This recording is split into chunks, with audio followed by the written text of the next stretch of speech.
Okay, everybody, welcome to another episode of the Big Questions with Big John. As you could probably tell, I'm your host, Big John, and with me, I'm very pleased to have with me the very lovely and talented and super funny and ambitious. I don't know what other adjectives to use, so I'll just say, here's Stacey Prussman. Stacey, how are you doing tonight? I'm doing great. Thanks for having me, Big John. I'm really excited to be here. Oh, thank you so much. If only all the ladies spoke to me in that manner, I'd be a very happy man for the rest of my life. But alas, that's not the case. But for those of you, the few of you that may not be aware of who Stacey is, let me look over here and give you a little bit of a bio. Stacey Prussman is a national touring headlining stand-up comic, a radio host, actress, and public speaker. How's that? You might have seen her or heard her on various high-profile shows like the Howard Stern Show on Sirius XM, Race Wars, and then a couple of guys that I loved hanging around with at Sirius, Sam Roberts, Ron Bennington's show, John Fugglesang's show. So she's been around with the biggies at Sirius. She's been on a lot of popular podcasts like More Stories. She's over at Compound Media with Anthony Cumia, Artie Lang's show. And in 2014, she even had her own terrestrial radio show with the Reverend Bob Levy called Ears Wide Open, I believe. Yeah. But as if that's not enough, being a very funny person touring the country and being on all these shows, Stacey decided she had just a little bit of time left in her life, so she decided to run for mayor of New York City as the Libertarian candidate in 2021. And I'm sure there's a lot of war stories we could go over about that, which I'd love to do. Sure. But let's start at the beginning, as Homer said. How did you get involved in stand-up comedy, Stacey? I hear that's a very rough industry, especially for women to break into. Well, I started in 2002, so it's been quite a while. I was a performer for my whole life since I was a child. I was an actor, an actress, whatever, gender you want to give it. I say actor, a person that pretends to be other people. Gotcha. And I actually sort of met a lot of comedians prior to actually stepping on stage as a comic. Like Jackie Mason was a sort of an influence to get me on stage. My friend Rick Shapiro. These are the people that were sort of my friends, and why don't you try it? Because they saw me do a lot of improv in the show I was in the 90s. So right after 9/11, about 8 months later, I stepped on stage and I never got off as a comic. And that's kind of how it happened.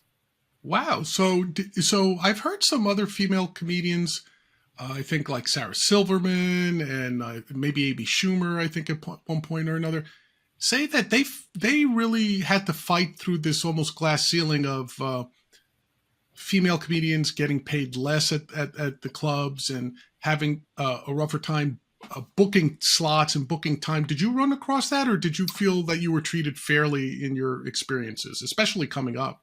I think it's a mixture. I got a lot of on the road. Like, we've never had a female comic here before, and the club had been open 20 years. This is like in the mid 2000s, and now there's so many female comics now.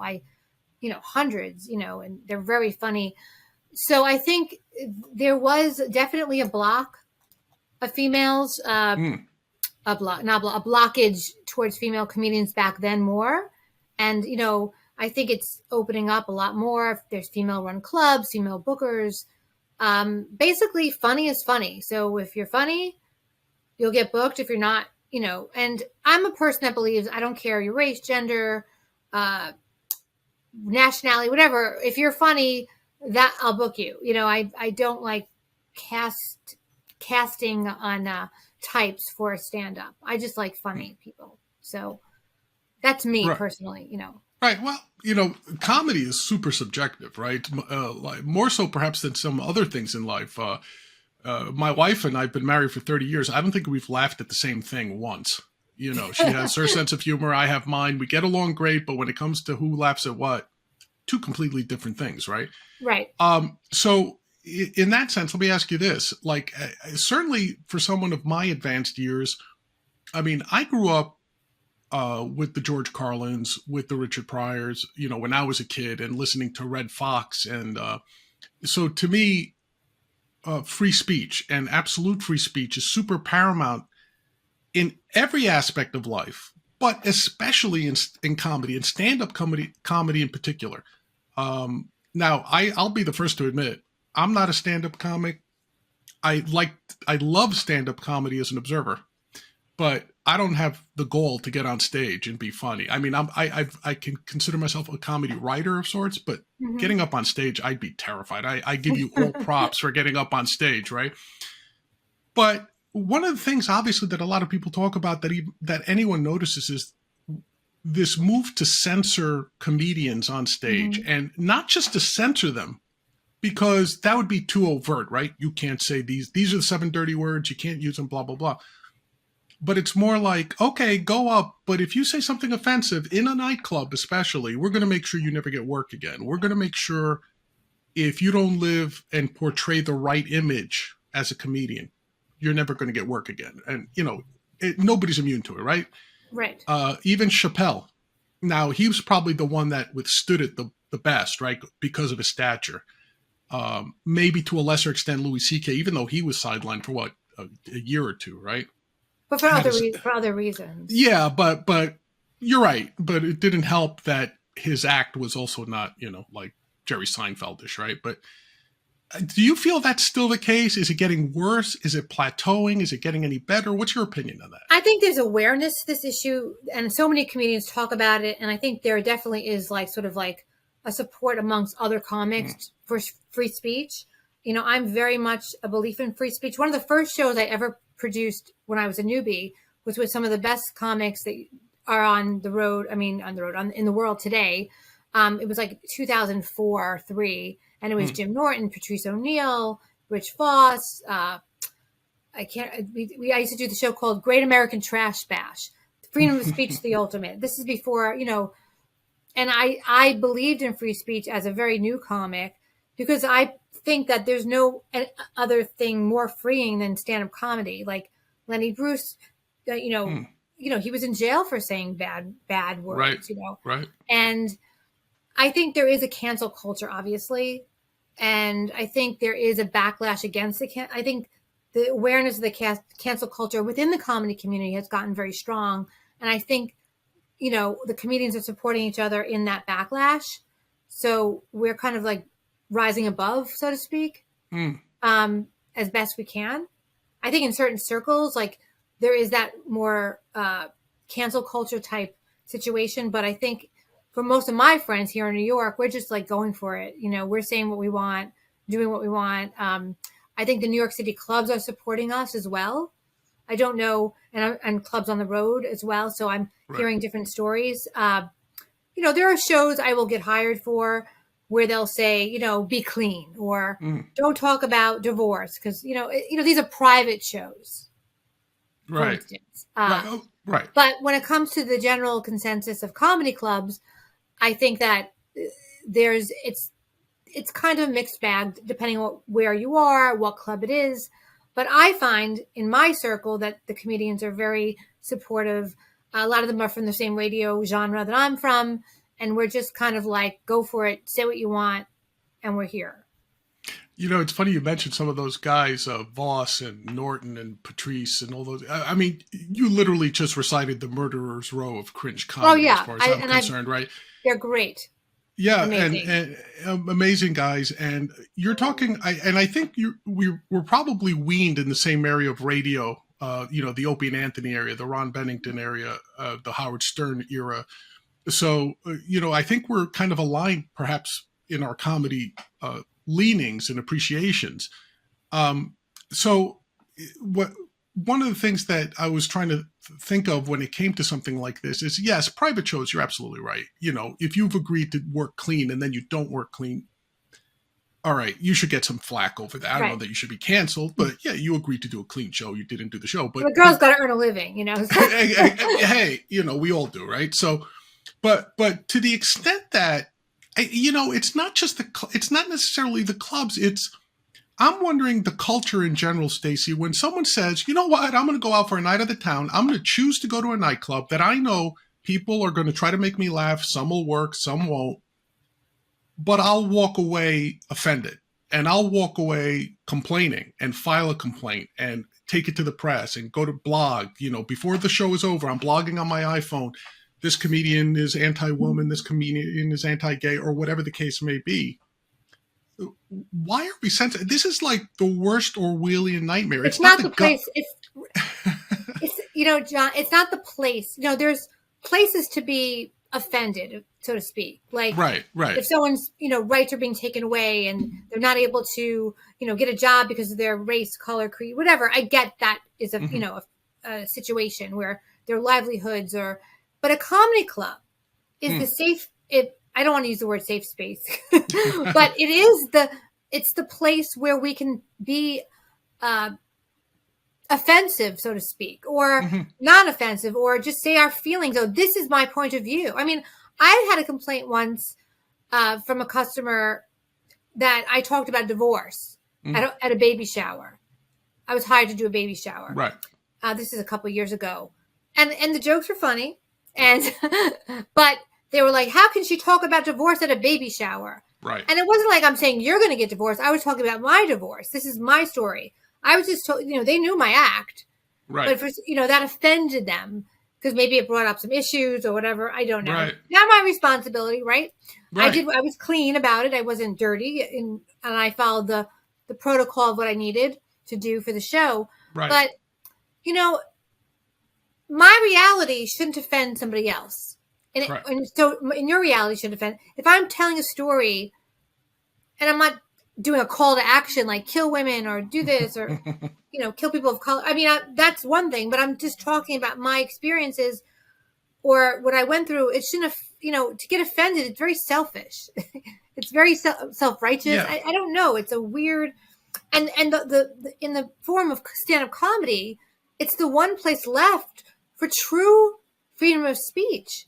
Right. And without laughter, there's no, healing. Without difference of opinions or different points of view, there's no learning about anybody else. You can't go through the world with tunnel vision. You have to be open to other points of view. And if you don't think it's funny, don't laugh. That's your choice.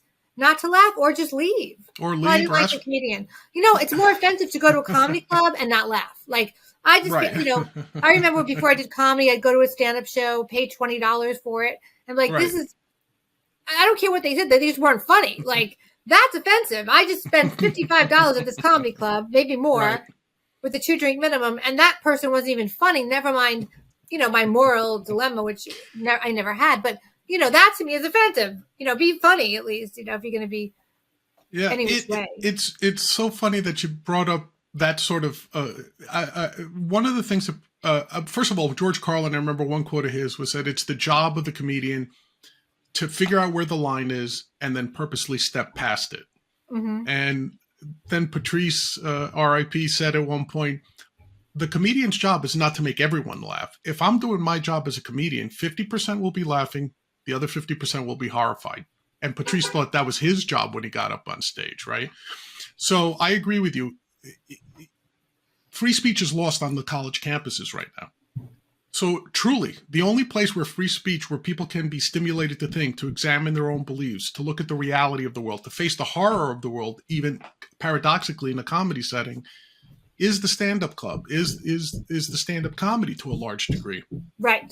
Because the other platforms we've seen, YouTube can take you down for using naughty words. You can be censored on Twitter or Facebook or whatever for certain beliefs or utterances. Certainly all of us, I'm sure you have, I have. So really the clubs are our last refuge, if not the soapbox in front of your own apartment, say, so I agree with you fully. Let me sort of now show my skills off as a brilliant interviewer and try to transition a little bit. Most of the comedians that I've run into, possibly with the exception of that New York crew you mentioned earlier at that particular time in history, seem to be either apolitical or liberals for the most part. Not to tie in politics directly to that statement, but why do you feel like, for example, if you were to walk into banks, right, 90% of the people working in big banks are going to be conservatives, right? You walk into an ad agency, 90% of the people there are going to be liberals. It's the nature of the job that attracts certain types of personalities, and those personalities align to people who are drawing some money are normally sometimes more conservative because the conservative government with the stock market. It's all related to finances, really. But yeah, right. stand-up comedians, though, I'm having trouble understanding why why they necessarily seem to be comprised mainly of liberals. Um, Not I don't know. necessarily. I think they're open. I think like they don't fall. I mean, there are definitely, right wing and left wing people, but I think a lot of people are just like making fun of everybody. Like Mm, me, I make fun of the best comics, like Tim Dillon, for instance, who's a great comic, great yes. podcaster, makes fun of everybody. I mean, some people have their own leanings, but I think that a really good comic will call out the whole crew and all their BS, Right. their bullshit. I don't know if I could say bullshit on. No, say You bullshit can all say you want. bullshit. I don't even know what I can say anymore. Like, I get censored. Right. I used to do debates. Well, we'll go into Sure. my mayoral run, and being a stand up, I say bad words sometimes, as George bad words. So I had to really reel it in. I wanted to say bullshit, Right. during debates, and like I never was able. I had to my campaign manager be like, no. Well, it's interesting. You mentioned Tim Dillon, for example. Like, I don't know if people know this, and he said it. Like, he's a gay man. He's originally out here from Long Island. He ended up going to Hollywood. Trashes just about everybody. Half the time, you don't know if he's being serious or sarcastic, or he has a great dry sense of humor about him. It's great. And to me, he's perfect. And actually, more so than a stand-up. I mean, his stand-up is good. But I think it's not as polished as his podcasting is, where on his podcast, he really shines, Oh, he's amazing. He's the one podcast I listen to, like, often. Like, I really listen to Tim Dillon. Like, whenever I'm in a bad mood, I'm like, I'm going to listen to a Tim Dillon episode. And I just, like, laugh. Yeah, I'll tell you, when I'm feeling blue, I'll pull up old routines of Patrice, obviously from his O&A days. Rest in peace. Yeah, and it's not a stretch to say that I got my show at Sirius strictly by listening to Patrice on O&A and those guys and Ron Bennington. I was so enamored with the way they talked. Ron is such a great guy. And he went out of his way. Yeah. He went out of his way to help me. Like, how many people in radio will go out of their way to help a nobody? I got started in radio in my mid-40s, which is almost unheard of, right? So much respect to those guys. But like, when you look at those guys, and the way they started and everything, the radio they did, but other than that, some of these stand-ups, when they start up, it's always stories about, I had a horrible life growing up. I'm insecure. I have this, I have that. And most of that is what I think leads to that liberal tendency, right? So if you're a perfectly secure, comfortable, earn a living type of person, you're not drawn to stand up, right? Life is good for you. You got nothing to complain about. But I think and again, I don't mean to paint with a broad brush, broad stroke here, but do you think that has something to do with why, stand-up comedy, let's be honest, even though there are all stripes in there, is largely perceived as a progressive or liberal type of lean, I right? think it's progressive because it's open. Liberal, maybe not politically, but liberal in the way we speak, right? Sure. You're not going to go to a country club, in a conservative country club, and start, talking about your vagina. True. You can go to, a comedy club, be a conservative, and still talk about your vagina. So I know I do. or or whatever you have. I'm drunk. Oh yeah, of course. But okay, so now, having said that, I'm interested in your growth, transitioning from a comedian to an activist to a politician, but also along that path, how did you realize you were a libertarian? Because most people aren't born libertarians, in my experience, right? They kind of arrive at libertarianism. It's an evolution towards it, right? Like, some people say, I'm a born Democrat, especially in New York, right? I'm a born, union-loving Democrat, or I'm a born gun-loving Republican, and that's the way I was raised. Very few people, you hear that from very few people saying I was a born libertarian from day one. As soon as I became politically aware, I knew I was a libertarian. Is that the case for you? Did you arrive at libertarianism? No, I wasn't that political. Like, so interesting. My mom was a Democrat. I think my father leaned more toward the right. So I became a libertarian. I'm kind of very mixed in my views on different things. Mm-hmm. I'm very open to every side of the arguments. Right. And, and I had, I've had conversations, in the Libertarian Party with so many different types, and learning more about sort of like there's certain like points of view that each party has that are kind of like their strength. And I think the thing that drew me to libertarianism is the freedom, the word freedom. I've always liked the word freedom. To me, it meant saying what I want, living my life the way I choose, doing what I want with my money. I always felt that really resonated with me. And as I learned more about our government and how it works, running for office, because I never knew how the ins and outs of elections, like they really don't want a third party in there. Like they will fight you to get off the ballot. Luckily, I had a great team that let me get on the ballot. That was one of the hardest things to do in the whole, other than trying to win an election, as a libertarian, getting on the ballot as a libertarian, where we lost our ballot access. Yes, absolutely. Larry Sharp had been on the ballot as a libertarian. So, it makes you really see government differently. No matter what party you are, you see it differently. It's basically like two sides that just control everything, and it really is a duopoly of, there's no doubt about that. Like when you ran in 2021, so for those that don't know, we did have Larry Sharp on the show, and he did actually bring up the fact that he had been kicked off the ballot after getting ballot access by running for governor the previous he did very well. He did very well. Yeah. So we all thought, and I'm a registered member of the LP, so I was like, hey, great, we've got ballot access. That's literally 90% of the battle, like you said, right?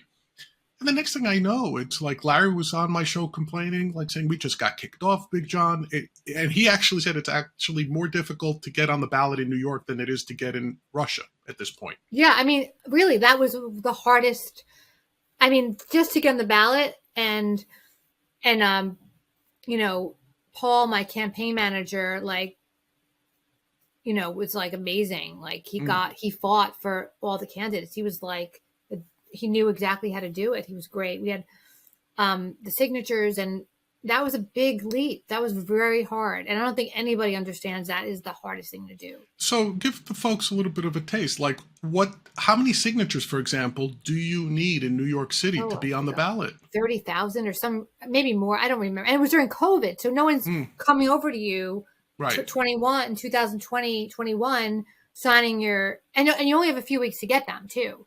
So you don't have that, people were still wearing masks a lot, and they weren't coming near you. And it was just but I had a great team, and, it was just, we did it. We got it done. But it was one of the hardest things to do. And it cost my campaign the most money. Well, yeah, because people don't realize if you need 30,000, let's say the cutoff is 30,000 or the qualification is 30,000, that means you probably have to get double that. You have to get 60,000. Because they're gonna disqualify signatures if the wrong color ink was used. That's a disqualifier. There's all these technical things that are in place to keep the two major parties in power, so they can never have a threat. But I'm not sure it's 30,000. I might be wrong. I could it was a lot. I don't want to say the wrong number, but it was a lot of freaking signatures. Yeah, that's all I know. It was piles and piles of these, right. And they have to be and then they scour through them, and then we got. Somebody challenged them. That's, they challenge you. It's a whole thing. It's like a whole battle to get on the ballot. So it was never mind winning an election or even coming close to winning. That's like a whole nother level. Right. It's like you think you've gotten through the hard part, and then you still have to win the election. Right. And because I went to vote for you guys, and honestly, when I got to the polling place, I had, Larry had let me know, like, hey, Big John, we got kicked off the ballot. So everybody, has to write us in. That's the only way. I wrote him in, So I went in and I wrote him in, but the polling place wouldn't accept my ballot. They started giving me excuses like, oh, the machine can't read because I wrote in everybody. I will not cast a vote for a Democrat or a Republican at this stage. So everything was a write-in vote for me, and where there was no libertarian. What is this? Essay? What do you do? Basically, yeah. It's like I was going to get the A+, And when there was no libertarian candidate, I wrote in my own name, and I just said that's my ballot, And the poll workers were all scratching their heads, and like they thought they had a plate of plutonium in front of them, And they said, well, do us a favor. Why don't you go put a couple of down for a Republican or or a Democrat, just so the machine will read it and we'll keep the rest. And I was like, no, I'm not moving. I'm recording you guys. This ballot better, I don't care if it's the one ballot in the state that has all this nonsense written on it. You're accepting it. Literally, I had to stay there until an hour later. They put it in a plastic bag. They had to seal it like, Right. official ballot, and then put it in the strong box. But that whole experience, combined with what Larry had told me and what you're telling me now, people don't realize it's not a matter of, oh, we'll vote for Stacey. She's running for mayor. We'll vote for her. We'll vote for Larry Sharp. He's running for governor. No. There's evil forces. Like the Libertarians had won ballot access in, what was it, 2020, correct? Or 2018? 2018, I think. 2018, when Larry last run for and he was governor. on and he got matching funds, and he was debating, and it was, they didn't, I mean, and Andrew Yang has been a big proponent for third parties, and he has a forward party now, and right. I know it's like a, when you enter politics as a candidate and you've never been in politics, you really see the nonsense, you see the hypocrisy, you see the not, like, you see the duopoly, you just see that it's not necessarily representative of the people, so to speak. Well, that's true in its purest form, because I'm a libertarian. I'll talk to anybody about libertarianism for hours on end, but I abhor politics. So after talking all these years, my partner here at John, you got to start attending your local Libertarian Party meetings, because unless you understand the machinery of politics, you're just like the old philosophy professor wearing, the tweed jacket with the patches on the elbows and everything. I went to 2 meetings and I decided those were 2 more than I'll ever want to attend in my life. I just cannot stand the old people in a smoke-filled room, literally, we got to have a meeting at the diner this month. And okay, when are we going to talk about policy? Next week, whatever. So I just have no patience for that sort of thing. I'd rather sit here and talk core principles or libertarian principles. I enjoyed writing policy. One of my favorite things to do is we had policy meetings once a week, or sometimes twice a week, and we had a great team, really solid team of a great group of libertarians. We had Russ, Clark, and Bill, who ran, I think he ran for controller this year. Bill, my brain is like my campaign manager, and some other people, and they were like from all different sides of the aisle, and we really sat down each week on Zoom and really wrote solid policies. I have pages still on my computer of policies that we had written, and I was proud of them. They were good policies, and I don't think anyone ever really read them other than, maybe some libertarians and people that really wanted it. And you know what? I would like want people to debate me on them if they read them on my website and ask me specific questions. And, that was great for me. That means they were paying attention, and that was really great. And so, I learned how to write policy. I understood how policy is written and how they put, like for instance, the Green New Deal I kept getting hit with that. And when you really read through it, there's some great things, and then there are things that are ridiculous. Like, let's get rid of all gas stoves and, all this. It's like, and then let's add this and this. I'm like, this has nothing to do with green living or, a better environment. So it's like, you learn that they sort of like, what do they call it? Pork it in. Pork it in. Well, I don't know. I mean, if that's not exactly. financially, but they sort of like. I it's know. like when they add stuff. Like, so they when add pork. Yeah, there's a they add bill, pork. Yeah. And I mean, this is specifically when there's a bill, right? And and both parties do this, whatever pork they like, whatever flavor of the day. And everyone's thinking, this is the bill for this particular issue, but there's all this other stuff that has nothing to do with it. Like, Well, Milton Friedman used to say, judge not a bill by its title, which is always sounds great, but what it actually does, So right. I know Justin Amash, who famously last session, while he was a congressman, left the Republican Party and joined the Libertarian Party. So he's officially the only Libertarian Party member of Congress in history. And he used to say nobody reads these bills anymore. They don't. They're huge. They're this big. Even my policies were this big. Right?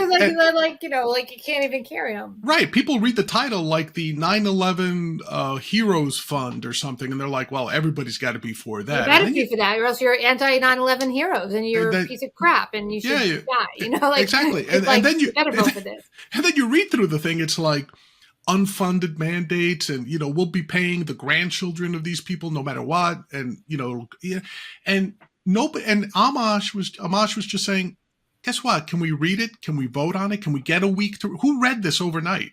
That's the other thing people don't realize. No, they don't read that. Even nobody their reads assistants don't read. Even the people that work for them, they don't read them. So, well, because they literally are given 24 hours in some cases even less, to read the content of a bill. They just get their party leader to say, vote for this. And then they all fall in line. There's no real debate anymore. No. So that's a horrible thing for democracy. And that even happens in the Libertarian Party. Like if I have a view on something, that's not libertarian enough, or it happens in every, it happened in different ways for me and different subject matters at the time. So even like I felt it in our own party, so I can imagine what it must be like to be a Republican or Democrat and feel that. Well, since you kicked open the door a little bit, Stacey, let me ask you this. The Libertarian Party of New York, I don't know that it's necessarily representative of what's going on around the country, certainly not at the LP national level. But speaking of the Libertarian Party nationally, like, how do you feel? Are you pro, con, sort of middling on what happened with this Mises takeover? So the party basically shifting from what used to be termed a classical liberal or a minarchist party to now being a little bit more aggressive in its messaging, a little more aggressive, perhaps leaning towards ANCAPs and anarchists. How do you feel about that? Where do you fall anywhere on that spectrum? Or well, I never was with them. I never really was involved with the Mises caucus when I was. I guess I was less on the. I didn't really follow the takeover, but I knew a little bit about it as it happened. I kind of don't really know how effective it's going to be for the party, and how practical it is. Like I'm a very practical person. So if it's not going to solve policy and solve a countrywide issue or an election issue or our economies, inflation, right. I don't think it's, and really help the people at the same time. I don't know how I feel. I don't think it's a great idea if it doesn't have those qualities. Yeah, it's almost so, just for full disclosure, like I consider myself a classical liberal or a minarchist. Me too. That's what Paul always said. You're a classical liberal. You probably are. So guys like Larry Sharpe, for example, probably appeal very much to both of us, right? And I'm assuming he was the head of my campaign. He was the one who, nominated. Like he was like everything in my campaign. He's just a super guy, by the way. And but when you listen to Larry Sharpe talk, yes, he's a libertarian through and through. But his solutions are very practical. To your point, when he was explaining his education policy in New York, for example. Okay, we're not going to privatize everything. You know why? Because nobody will go for that. But why don't we do this? Let's get school vouchers. Let's keep money with the kids and not with the buildings. So he's offering a path that if we follow it, maybe 100 years from now, maybe for the next generation of people after you and I are long gone, they'll have even more liberty than we could get, right? Mm-hmm. Whereas the anarchists, I think, not the anarchists, I should say, the Mises caucus, who are probably more aligned with anarchy,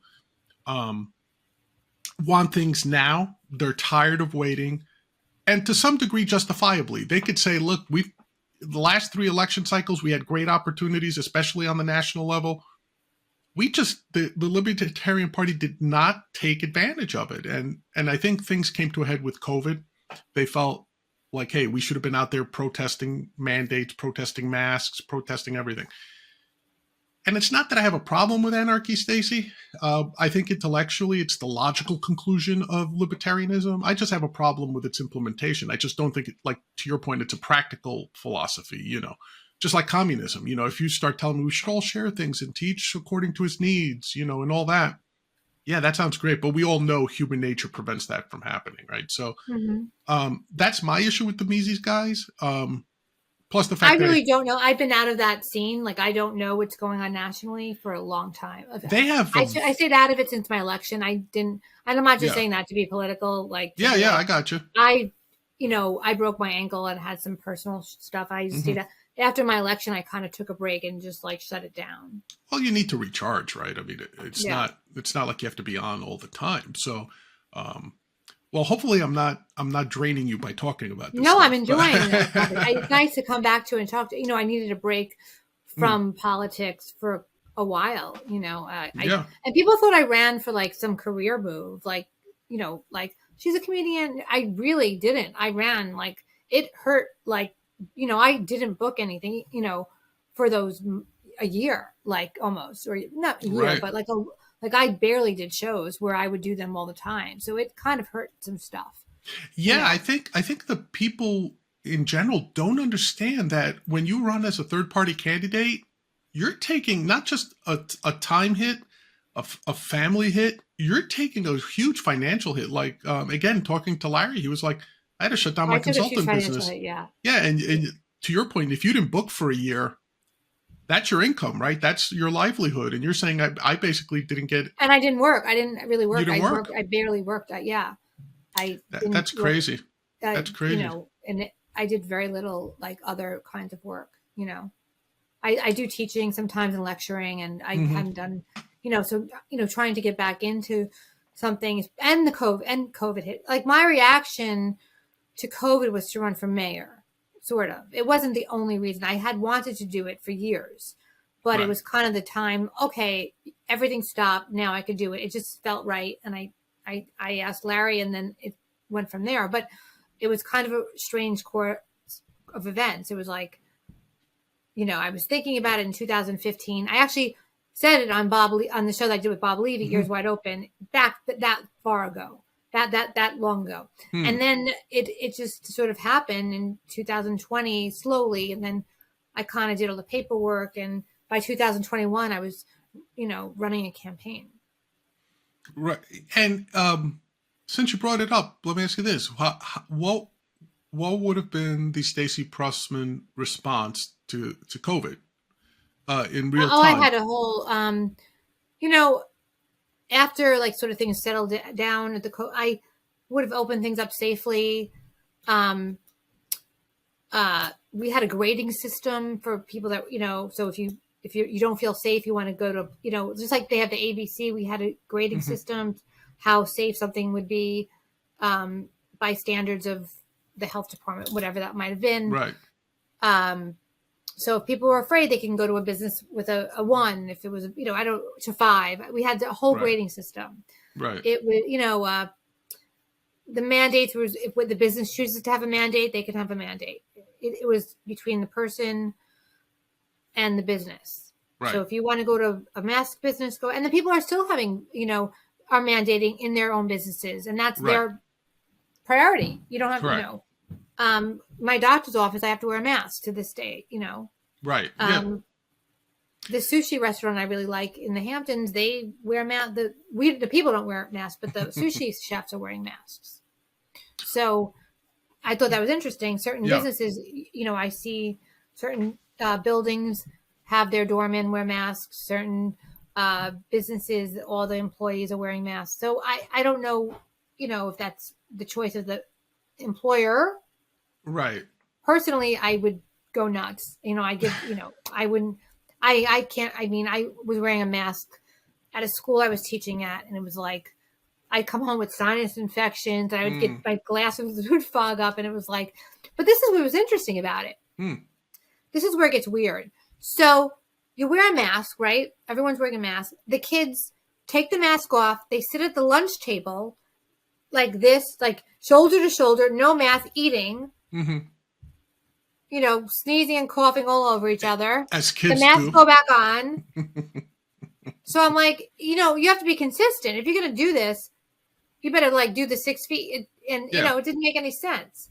Yeah. And I say to the teachers, I'm like, so they're sitting here all day. They're slobbering food in their mouth, coughing and sneezing, spitting on each other. Right. having a great time, and then lunch is over, and then they're back with the masks on. It didn't make sense to me.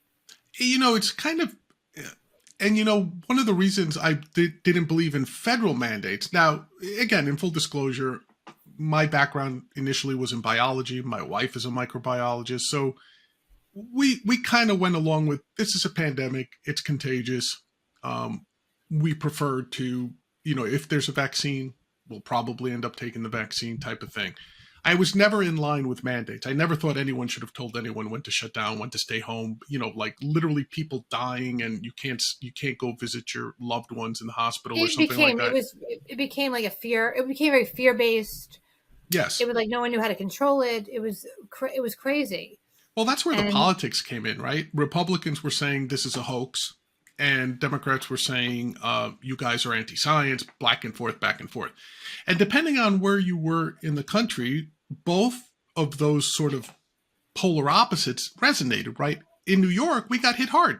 It was there were people dying. There were long lines at the hospitals. In the initial phases of. Yeah, I saw it. It was horrible. It was terrible. I had friends that lost parents. It was terrible. It was horrible. But if you were in the middle states of America, they were empty, nobody had COVID. And, there's reasons for that. It came later on, but people, it wasn't the same. Right. It wasn't pandemic level yet, so I could understand where people would have very different opinions and experiences. And it really came down to population density. If you were in a dense city, you had a higher incidence. If you were out in the country somewhere or in the middle of I'm such a New Yorker. Anything north of the Bronx is Canada. Anything west of Queens is is Kansas, that sort of thing. But, you really have, I think the pandemic showed an appreciation for what happens in different parts of the country organically, with this bug as it went through the country. Okay. So, but generally speaking, you would have just left it as, you weren't necessarily anti-vax, were you? No, not at all. Like, I thought, if I believe in science. Mm-hmm. If you want to take the vaccine and you feel comfortable with it, great. If you don't, that's your, option. I do think that it did help, lessen the pandemic a bit, and people's symptoms, but I'm not a doctor and nor am I a medical person, but, I've had other vaccines. I've had, whatever, measles vaccine, and, Right. polio. Yeah. So no, I was never an anti-vaccine at all. I was like, vaccine choice. Look, my neighbor here, my mom's neighbor, they didn't get vaccinated. They were older, and the husband died, of COVID, like the summer of 2020, I think it was, or winter. And, and it was bad. It was sad, Yeah, I think we went past two levels of those polls. No, it was 2021. It was 2021 yeah. After he could have gotten the vaccine. Yeah. But, I think the segment of the right that said this thing is a hoax, I think they begrudgingly started to say, no, it was a real disease. It wasn't a hoax. Trump's, whatever, they did the vaccine. Like he was, they're going to play that game. It was their hero, Amazingly, there are people who somehow have disconnected from that, like somehow Trump is a hero, but he had nothing to do with the hoax. And, I don't understand that part of it. But also on the left, you're getting things like, the lockdowns were a good thing. Were they? Blanket? No. Not for that long. Not for half. Maybe. Initially. Maybe the first month. Yeah. Maybe the second month. Maybe and then no. Yeah. Yeah, I agree with you. I agree with you. Until they got things under control and, got a glimpse of what was going on. Not like a year. Yeah, no, that was crazy. Yeah. Yeah, and when you consider what, even during the Trump administration and then made worse by the Biden administration, is all the trillions they're piling on in debt that, people wonder why we have such high inflation. Well, we printed, $4 trillion worth of extra debt to deal with COVID, supposedly. Well, now the chickens are coming home to roost. So yeah, that whole pandemic thing, if anything showed you a glimpse of why libertarianism is a viable choice in our lives, it would have been the pandemic on a lot of different fronts: social, economic, political, a whole bunch of things.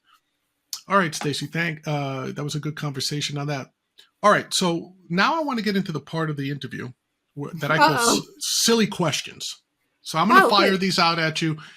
Feel free to answer them any way you see fit. Well, the first question you kind of sort of answered already, but I'll throw it out at you anyway. Sure. What type of a libertarian do I identify as? And if I know you kind of said minarchist, but like, for example, give us maybe a couple of highlights of some things like, had you gotten elected mayor, what would have been like your top 2 or 3 policy initiatives? Wow. I would democratize education so people can choose how they go to school, where they go to school, and how they learn. So kids could really enjoy school again, not make it like a prison. Because I work in the schools and it's like, ugh, it's it's very interesting. So, and a lot of the private schools are very kind of fun and the kids are having a good time. And like, why can't the public schools be like that too? They're like, military academies practically, particularly the charter schools. They wear the uniforms. There's so, but if you want your kids to learn that way, great, Right. It was like what my slogan was, wake the F up NYC, right?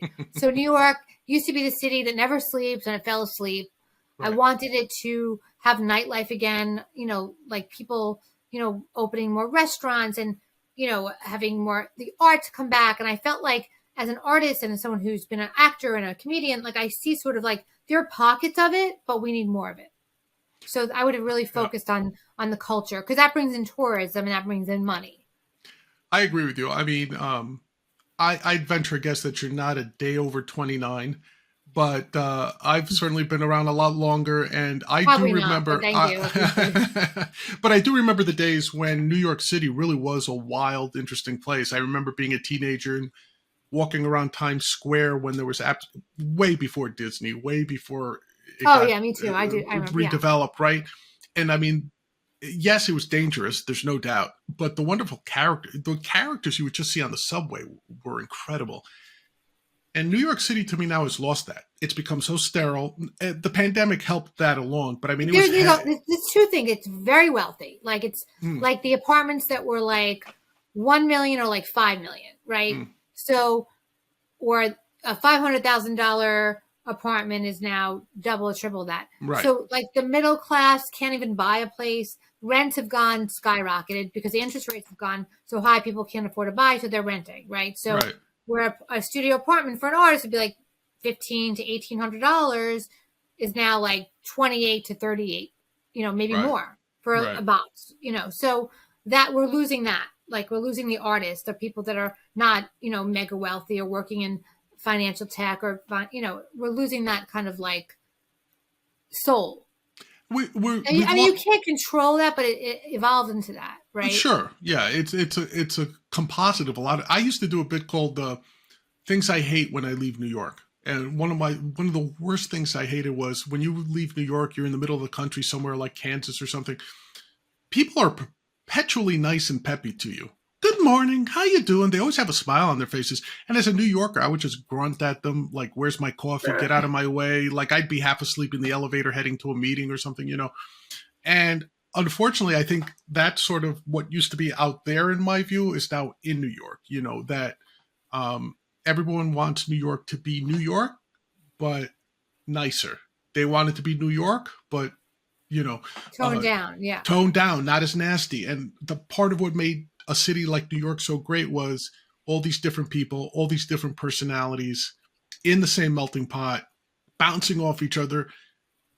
As long as they're not hurting each other, that was perfect, and maybe that existed for a while, say in the late 70s, early 80s, maybe, or something like that. But, well, I also know New York's become a franchise. There's so many franchise businesses, like in the fitness industry, like Orange Theory Fitness and Club Pilates. There's so many.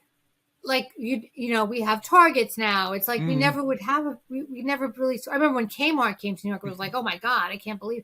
So that it's becoming like people are just taking up our real estate, because they have, they're able to afford the rents, right? So these big companies that are all over the country are here now, where you wouldn't see P.F. Chang's in the city. There's a gigantic one in Union Square. There's like Olive Garden. We have all these places that like you could see anywhere in the country. Right. So coming here, it's not a big deal. It's like, oh, we have it in Kansas. We have, in, Wisconsin, but Yeah. no offense to those states. I'm saying, but Right. maybe New York is like all the little, non sort of franchise places or non-branded, Oh, fast food.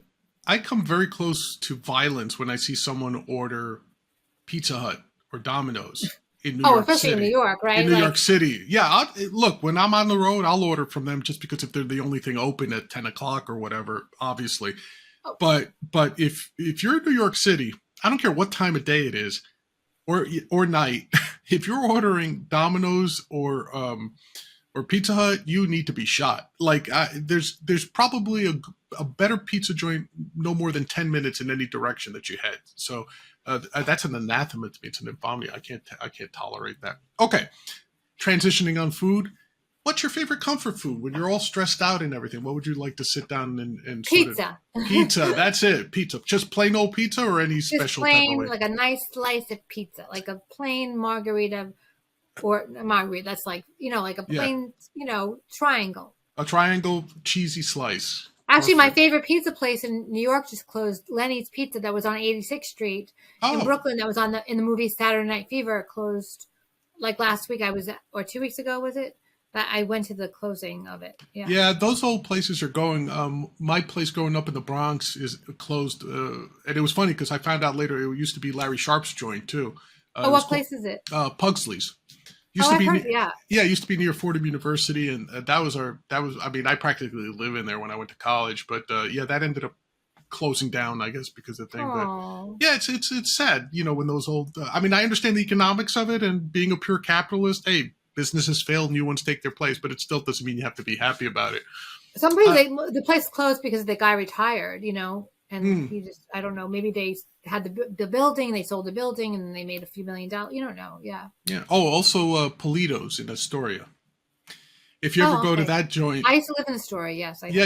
Yeah. So in that melange of Greek businesses, Politos stood out. I think they were on off 31st Avenue, I think. But anyway, they used real olive oil in their pizza. So Yes, I used to go there. I yeah. lived there for like 10 years. in Oh, Astoria. fantastic! It was delicious, but it felt like you had a brick in your stomach for the next 3 days. But all right, who's on your Mount Rushmore of comedians?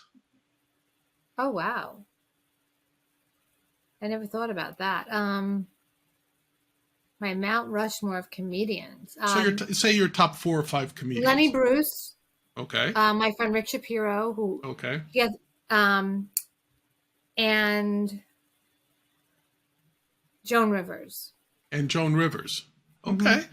Those are a little bit old school. I wouldn't have guessed that from you, but all very super talented, especially Joan Rivers. I don't know that too many people appreciate between her and like Moms Mabley and Phyllis Diller, what they had to go through as female stand-ups back in those days and the pioneers they were in the 50s and the 60s for you being their comedic descendants, so to speak, right? So Right. yeah, that's But a great. for a lot of those people, I wouldn't be doing what I'm doing. So what I do. Yeah. So Yeah, absolutely. Rick Shapiro is not someone that gets mentioned a lot, by the way. you know what? He is such a brilliant comic. He's been ill for a few years, and he was Right. one of my best friends. He's like a brother to me. Hmm. And if it wasn't for him, I probably wouldn't have started doing stand up. Rick Shapiro was on. Was he on Lucky Louie? I think. He played Yeah, the brother. okay. He was brilliant on it. Yes. That's why I wanted to make sure that my memory hasn't failed me on that. You're thing. right. He was on Lucky Louie. Okay, great, fantastic. Just because he's not performing as much, let's Right. not forget him. Yeah. No, absolutely. He definitely deserves accolades, and Yeah. a lot of comics love him, and he really, his brain is amazing. Brilliant comedian. Conversely, you're a Mount Rushmore of political figures. Who would you say kind of inspires you on a political level or leadership level? Past or present is fine. Well, no one now. I mean, Fair enough. Larry Sharp, Good answer. John F. Kennedy, and Eleanor Roosevelt. That's an interesting mix. Very interesting mix there.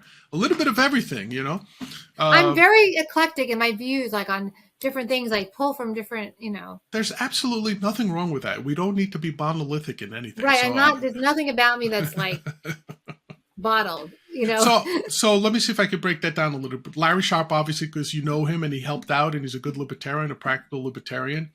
Eleanor Roosevelt, obviously, for the empowerment of for women, especially in the 40s, that she certainly, and she was probably the most active first lady in history. I would venture a guess to say. Yes. I don't even think it's close. And JFK specifically. Now I'm going to press you a little bit. Why JFK?